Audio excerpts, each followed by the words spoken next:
Professor Dr. Gunilla Dahlberg is based at the University of Stockholm, Sweden. Her international reputation in the early years field is second to none.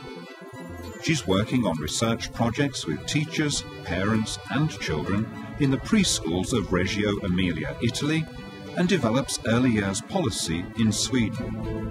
Professor Dahlberg challenged the European Early Childhood Education Research Association, ECERA, to think how they use close observation of children as a starting point for developing immersive learning. And then I remembered a small visit I had in a preschool in Reggio Emilia. And on all tables, the children had made paper dolls. And I was asking the teacher, what have you been working on recently when you have all these paper dolls? And then the teacher says, you see, a couple of weeks ago, in our circle time, one of the children just jumped up and did like this and said, yesterday on Sunday I was on the market. And the child said, oh, it was so crowded. And the child went on like that, and suddenly all children. The teachers told me she started thinking, wow, this could be an interesting project work. So she asked the children, could we do a project on the crowd? And of course the children said, wow, that could be very interesting. And as they very often do, as they have this idea of the 100 languages of children, and one of the languages they use quite often is clay. As they say, clay is a fantastic language because it follows children's thinking and children's theories. So after doing these paper dolls, the teacher asked the children, could you perhaps make crowds in clay? And these 5-year-old children, they started thinking, this is too hard to make a whole crowd in clay. And they made this tailor system. You know, you make the stomach, you make the hands, you make the eyes, and you know, then they put everything together.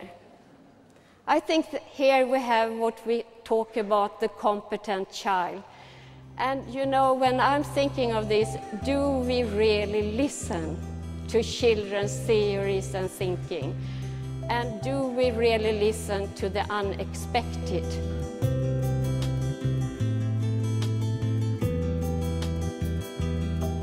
It seems like we are all, in the Western world at least, going backwards from my perspective. We are going more and more into more traditional way. And that, I mean, we haven't understand what postmodern, late modern childhood is about. Children already know this. They can teach us, actually, about the new world that we are living in, if we are eager to listen to them. So I actually, from a perspective of being a Swede and talking about Britain, it's difficult for me, but I think I have seen you have a lot of goals in early childhood education, and I feel a little bit anxious about all these goals that you are having, because it can really have a counterproductive effect, even if you have the best intentions.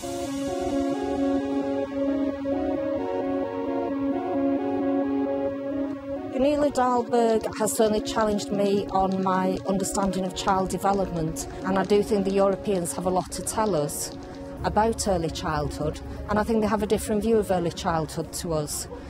I think they're steeped in that rich, competent child, that although we have that in our EYFS guidance, I don't think is always true of our practice. You put down goals and you make them into targets and standards. And then we also talk a lot about the results and the products. But we totally miss out the process.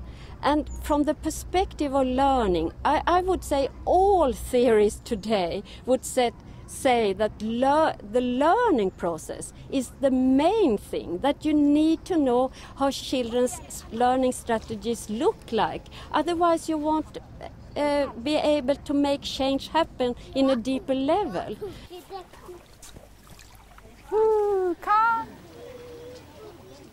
I think it's the most fascinating stage of education. We're looking at development holistically. We're looking at very, very complicated and a rapid rate of development. We're very, very much into problem solving, where children are leading their own learning, and we are very much looking at how we can provoke that learning. And children are just so fascinating.